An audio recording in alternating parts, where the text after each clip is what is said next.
السلام عليكم ورحمة الله وبركاته.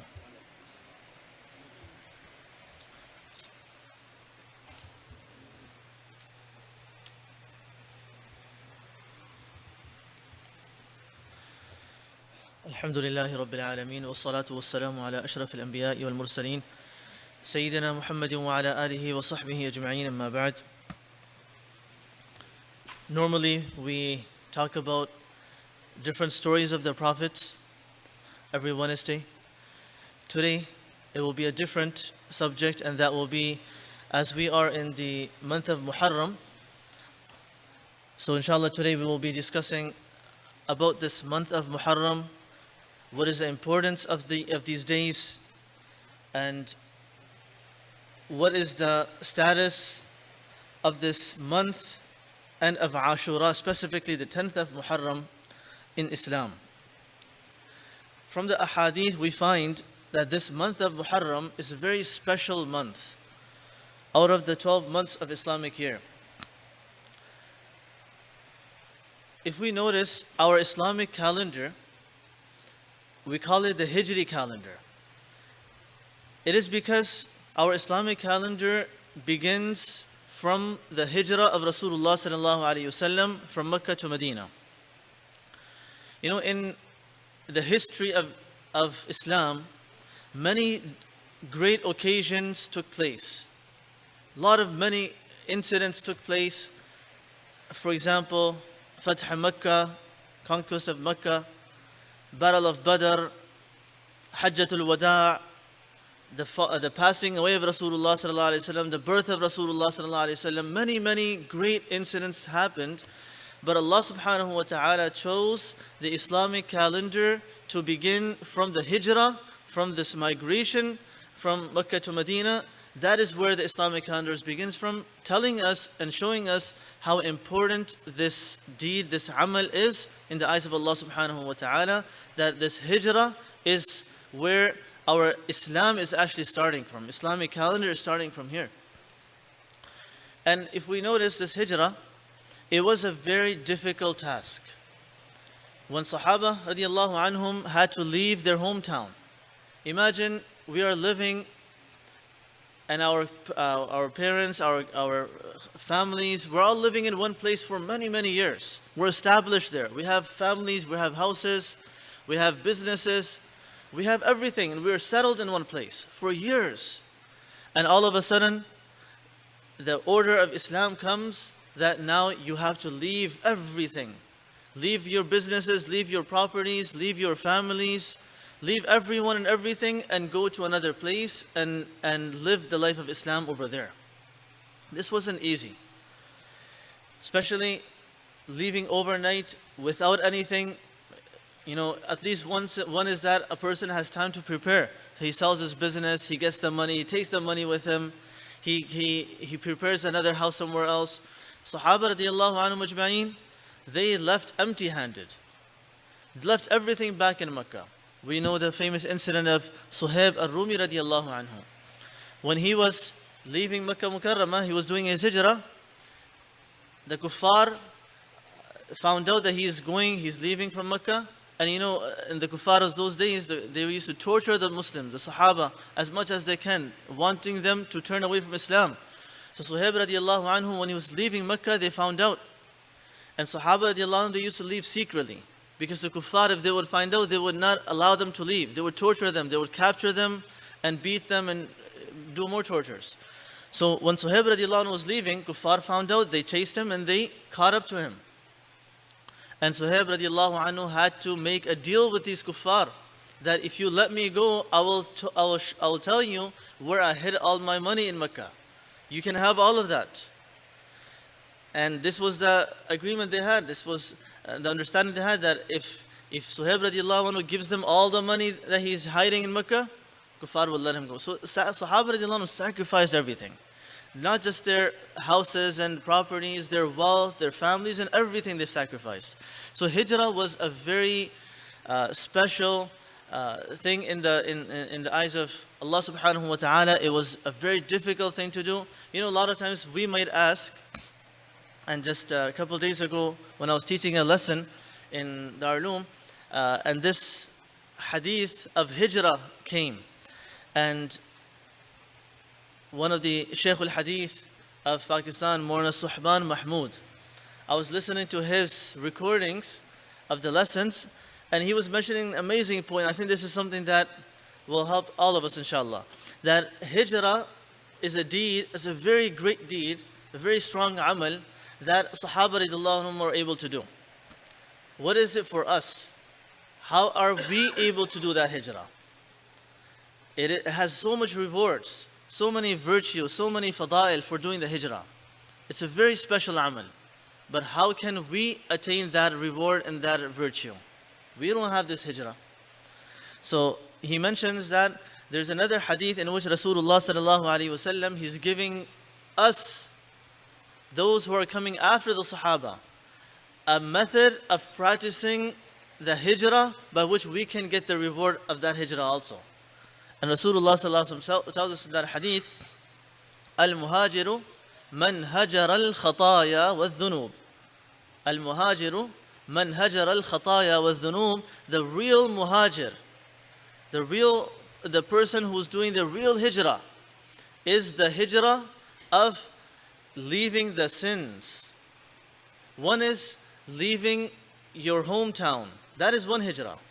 The Sahaba did that hijrah, leaving their hometown, leaving Mecca, their most beloved place, and leaving it and going to another place. They left a place. That was hijrah. It's called hijratul makan, leaving a place. And there's another hijrah, hijratul dhunub, leaving the sins. So this is also a hijrah, and Rasulullah sallallahu alaihi wasallam tells us that this is the real hijrah. Just leaving from one place, that will not have as benefit as a person living wherever he's living, but as long as he quits his sins and lives the life of ta'at and obedience to Allah, this is the real hijrah. So a person by doing this deed of leaving the sins, this is the real hijrah, and he will get those virtues, those fadail, those rewards of the hijrah those Sahaba ridwanullahi ajma'in had, inshallah. So anyways, this Islamic calendar, it starts from the hijrah. And we understood why, because this was a very sacred amal, a very special deed in the eyes of Allah subhanahu wa ta'ala. And this is where our Islam is actually being established, because in Makkah Mukarramah, as we know, Sahaba radiallahu anhu, they were not even allowed to pray by the Kaaba. You know, when we go, alhamdulillah, we're able to pray. Sometimes we have to do through the app and it gets difficult, but now even there's no restrictions. We can go right to the Kaaba and go to the mataf, pray wherever we want. Rasulullah sallallahu alaihi wasallam's time, it was not like this. They were not able to pray around the Kaaba, especially with jama'ah, with congregation, with an imam and followers behind. They were not allowed to do this. And we know so many incidents where Prophet sallallahu alaihi wasallam was performing his salah around the Kaaba. Some time when there's no one around, someone would find out and they would come and torture him while he's in sajda, while he's in ruku'. They would come and throw different things, and so it was not easy for them to pray around the Kaaba. So Islam was not being able to be practiced while they were in Mecca. It was very difficult. So actually Islam being established was after the hijrah took place. So this is why we can see that hijrah was the reason Islam being spread, Islam being practiced, Islam being established throughout not just Medina but throughout the world. And then the first month in the Islamic year, we know is that it is Muharram. It is the month that we are in now. And this Muharram, the name itself indicates how important it is. Muharram means something that is sacred, something that is honorable, hurmat. So Muharram, the name itself is indicating that this is a very special month. It's a very sacred month in the eyes of Allah. In fact, one hadith, Rasulullah sallallahu alaihi wasallam, out of all the months, he chose this month as the month of Allah. We know Ramadan and Dhul Hijjah, Dhul Qa'dah, every month all belong to Allah. All the months belong to Allah, but Allah, Rasulullah sallallahu alaihi wasallam specifically calls this month of Muharram that this one is specially Allah's month. Shahrullah, Allah's month. Why is it Shahrullah, the month of Allah, specifically this one? we find in the ahadith, in the history, that Allah subhanahu wa ta'ala blessed and showered His rahmah and mercy and favors upon different nations during this time. So this is why it's specifically Allah's month, that Allah's rahmah descends in this month more than any other month. For example, we find the incident of Musa alayhi salatu wassalam, when he was freed, Bani Israel, when they were given freedom from Fir'aun. They were living a very difficult life too. They were not able to practice their religion too. And Fir'aun was constantly torturing and giving difficulties to the Bani Israel, to the Muslims of those times. And Musa alayhi salatu wassalam, with Bani Israel, they were escaping Misr, Egypt. And while they were going away, Fir'aun and his army found out. They chased Musa alayhi salam and the army and Bani Israel. And we know that the whole incident where the water came in the front, there was nowhere to go. Allah subhanahu wa ta'ala split the water and moved it on the side, made paths in between this water. This was a mu'jiza. Imagine an ocean, right? We have Lake Erie here, we have these oceans, these lakes. Imagine the water just moving to the side and a person crossing from in between that lake. And Allah subhanahu wa ta'ala blessed Musa alayhi salam with this mu'jiza, and He protected Musa alayhi salam and Bani Israel. And when Fir'aun and his army came to follow Musa alayhi salam, we know when they were in the middle of the lake, in the ocean, the water came back to its place and they were all drowned. So Allah subhanahu wa ta'ala blessed many different nations, not just Musa alayhi salam's nation. In fact, we find Rasulullah sallallahu alayhi wasallam that he used to fast on Ashura, the 10th of Muharram, while he was in Mecca. Because he learned from the kuffar of Mecca. This was before the orders of Islam came.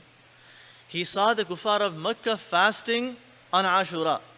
Imagine, the kuffar of Mecca are also, before Islam, they were also fasting on Ashura, the 10th of Muharram, because they claim to follow the deen of Ibrahim alayhi salatu wasalam. So, which tells us that this fasting is coming all the way from Ibrahim alayhi salam's religion too. This was way before Musa alayhi salam. So, in the previous nations, we find the importance of Ashura and this fasting of Ashura. So, Rasulullah sallallahu alayhi wasallam, as we just learned, he used to fast while he was in Mecca. When he came to Medina Munawwara, there's a hadith of Abdullah bin Abbas radiallahu anhu. He says that when Rasulullah sallallahu alaihi wasallam arrived Medina Munawwara, فَرَأَ الْيَهُودَ تَصُومُ يَوْمَ عَاشُورَا. He also saw Yahud, the Jews of Medina, fasting on this Ashura, this 10th of Muharram. And just by the way, reminder, the 10th of Muharram, Ashura, will be coming Friday, inshallah. On Friday, on Jummah, inshallah, everyone should be fasting. That is the Ashura day. So when Rasulullah sallallahu alaihi wasallam arrived Medina Munawwara, he noticed that Jews are also fasting. So kuffar of Makkah are fasting, Jews are fasting in Medina. So he asked these Jews, why do you fast? They said, هَذَا يَوْمٌ صَالِحٌ. This is a very blessed day, a good day. Why? هَذَا يَوْمٌ نَجَّى اللَّهُ بَنِي إِسْرَائِيلَ مِنْ عَدُوِّهِمْ فَصَامَهُ مُوسَى عَلَيْهِ الصَّلَاةُ وَالسَّلَامُ. The Jews said that on this day of Ashura, Allah subhanahu wa ta'ala protected Musa alayhi salam and Bani Israel from the enemies, from Fir'aun. And then Musa alayhi salam, thanking Allah subhanahu wa ta'ala for this protection, he used to fast on Ashura. So then every year now on that specific day, Musa alayhi salam, Bani Israel are fasting, thanking Allah subhanahu wa ta'ala for that favor. So Rasulullah sallallahu alaihi wasallam then said to in response to these Jews, he said, أَنَا أَحَقُّ بِمُوسَى مِنْكُمْ. That I am more closer to Musa alayhi salam than you. Musa alayhi salam is my brother, he's more closer. He was a prophet, I'm a prophet. أَنَا أَحَقُّ بِمُوسَى مِنْكُمْ. I am more closer to Musa alayhi salam than you. فَصَامَهُ وَأَمَرَ بِالصِّيَامِ. Then Rasulullah sallallahu alaihi wasallam continued fasting on this day, on Ashura. You know, amazing portion to remember here is that he was already fasting in Mecca. On Ashura, Prophet ﷺ was already fasting. So what change did he do now? See, in Islam we find that Khaliful Mushrikeen, right? This is a very amazing order that if you see the disbelievers do a certain act, oppose them, do it different. And Rasulullah ﷺ practiced this, that whenever he would find the Jews and they're doing something, he would do it different, so that we don't resemble the kuffar. But in this case, he's seeing the kuffar of Makkah fasting, and he sees the Jews fasting, and he's still fasting. So this is an amazing thing, that it shows us how important this is. That in this case, he's still going to keep his fast, whether they are fasting or not. And then, وَأَمَرَ بِالصِّيَامِ, Rasulullah ﷺ then commanded everyone, all the Sahaba also, to keep this fast of Ashura.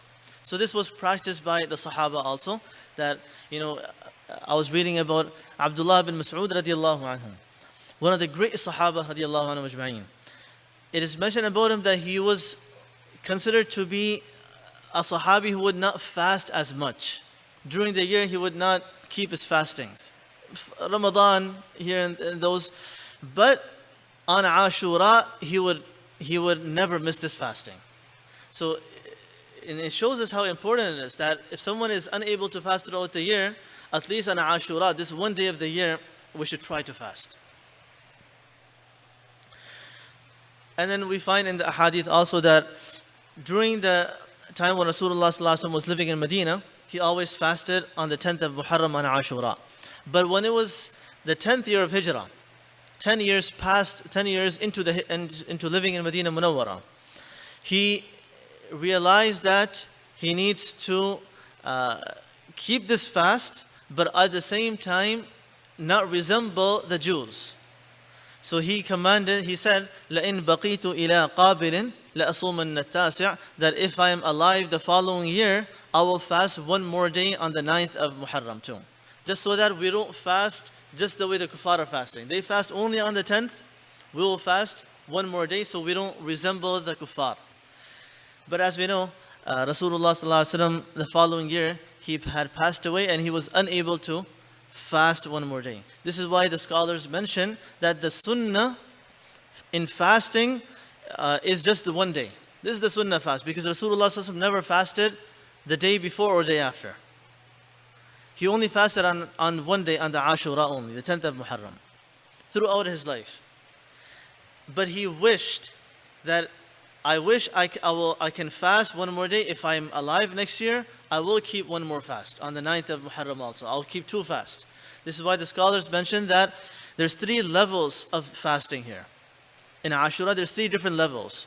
One is the lower level with the minimum reward, and that is just fasting on the 10th of Muharram on Ashura, just one fast. The second level would be, a better level would be that fasting 2 days. On Ashura, the 10th, and one day before or one day after. So keeping 2 days of fasting. This is the middle level. And then the best and the highest level here is fasting all 3 days. The 9th, 10th, and the 11th. So there are 3 different levels, as whatever a person is able to do. I know it's summer, it's very hot. Even fasting one day is difficult these days. But whatever we can do, whichever level we can do, Allah subhanahu wa ta'ala will reward us accordingly. But of course, the minimum is that we should all try to fast at least on the Ashura, the 10th of Muharram. In one hadith, Rasulullah sallallahu alayhi wasallam, and this is an authentic hadith in Sahih Muslim, Rasulullah sallallahu alayhi wasallam telling us the virtues of different fasting. He says, صيام يوم عرفة أحتسب على الله أن يكفر السنة التي قبله والسنة التي بعده. The fasting of Arafah, meaning the fast on the 9th of Dhul Hijjah, which was just about a month ago. Fasting on the 9th of Dhul Hijjah. Right? We remember this fast. Hopefully everyone kept that fast. 9th of Dhul Hijjah, just 1 month back. Whoever keeps that fast, Rasulullah sallallahu alaihi wasallam tells us, يكفر السنة التي قبله والسنة التي بعده. 2 years of sins get forgiven. This previous year and the future year. Just fasting on one day, on Arafah day, on the 9th of Dhul Hijjah, 2 years of sins are forgiven. And then وصيام يوم عاشوراء أحتسب على الله أن يكفر السنة التي قبله. That if a person will fast on Ashura, now this, if we miss that one, we still have one more chance. And if we fast on Ashura, on the 10th of Muharram, on Friday inshallah, 1 year of sins are all forgiven. The one past year of sins are all forgiven. You know, amazingly, if we keep this fast Imagine we are starting a fresh life again, life without any sins. If we keep Ashura fast every year we are wiping away all the sins of that year. And if we keep on doing this throughout our life, we will inshallah live a sin-free life. And then there's another hadith of Abdullah bin Abbas radiallahu anhu. He says, ما رأيت النبي صلى الله عليه وسلم يتحرى صيام يوم فضله على غيره إلا هذا اليوم يوم عاشوراء. I haven't seen Rasulullah sallallahu alayhi wasallam trying his best not to miss any fast except for the fast of Muharram of Ashura. He would try his best not to miss this one. Every year he would keep this one. And then also fasting of وهذا الشهر يعني شهر Ramadan, and for the month of Ramadan. So and out of the days of the year, he would always keep the fast of Ashura, and out of the months of the year, he would fast in the month of Ramadan. And Hafsa radiallahu anha, in another narration, she mentions, أربعة لم يكن يدعهن النبي صلى الله عليه وسلم صيام عاشوراء والعشر وثلاثة أيام من كل شهر والركعتان قبل الغداة. That four things, four actions, Rasulullah sallallahu alaihi wasallam would never miss throughout his life. He would never miss these four things. One is the fasting of Ashura. He would never miss fasting of Ashura. Number two, he would never miss the fasting of the first 9 days of Dhul Hijjah, the one that just passed last month. And number three, he would never miss 3 days fasting every month. 3 days in every month, and whichever days that could be. It could be, it's better to, if someone wants to choose the 3 days, the best is that he fasts 13th, 14th, and 15th. If not, any day throughout the month, 3 days of fasting he would not miss. Number four, he would never miss are the 2 rak'ah sunnahs before the Fajr Salah. The other sunnahs, if a person is getting late, if a person is busy, he's tired, once in a while you miss those sunnahs. But the sunnahs of Fajr, he would never miss, whatever would happen. Even if, one hadith mentions that Prophet ﷺ, once he was getting very late for Fajr, and time was getting close to ending, even that situation, he prayed his 2 sunnahs, and then he made his farz short. But he did not miss those 2 sunnahs. Not that, okay, time is going to finish, so let me just do the fard for today. No, even in that case, do it short, but he did not miss those two sunnahs of Fajr. So this is one thing that we find about Muharram, something that we can practically do, is that fasting of Ashura. Another thing that practically we find in the hadith is spending on our families on Ashura. Spending, giving something, some money, giving some food, buying some things for the family, giving something, and giving more than what we normally would do. Not that whatever we were supposed to give, we give it on Ashura. No, giving extra. Giving something extra on Ashura, besides what we normally would give. And regarding this, there's a hadith عن عبد الله رضي الله عنه عن النبي صلى الله عليه وسلم قال من وسع على عياله يوم عاشوراء لم يزل في سعة سائر سنته. Abdullah bin Mas'ud radiallahu anhu mentions that Rasulullah sallallahu alaihi wasallam said, whoever will give extra, whoever will expand his giving onto his family on the day of Ashura. So keep this day in mind, Friday, giving something extra to the family. Some people, different ways people practice this. Some people will just give money to the family, to the wife, children. Some people will buy the different items that are needed for the house, bring it, give it to the family. Different ways you can practice this, but whoever gives extra on this day of Ashura, what is the virtue for this? Amazing. لم يزل في ساعة سائر سنتي. He will remain in extra throughout the year. Allah subhanahu wa ta'ala will bless him with many extras throughout this year now. So giving one extra on this day, Allah subhanahu wa ta'ala will give us barakah, will give us many more extras throughout the year, inshallah. So these were just a few reminders regarding Ashura. And initially, if we remember that before Ramadan, fasting became fard. Ramadan fasting became fard in the second year of Hijrah. So initially when Prophet ﷺ was in Makkah Mukarramah for 13 years after he became a prophet, and then 1 year in Medina Munawwara. These 14 years, the first 14 years of Islam, there wasn't fasting of Ramadan. Ramadan became fard, the fasting of Ramadan became fard in the second year of Hijrah. Until this point, the fasting of Ashura was fard in Islam. This was equal to Ramadan. But after Ramadan became fard, then this Ashura became a sunnah. So when we will fast, we'll make the intention of sunnah fast. On Ashura, we'll make the intention of sunnah fast.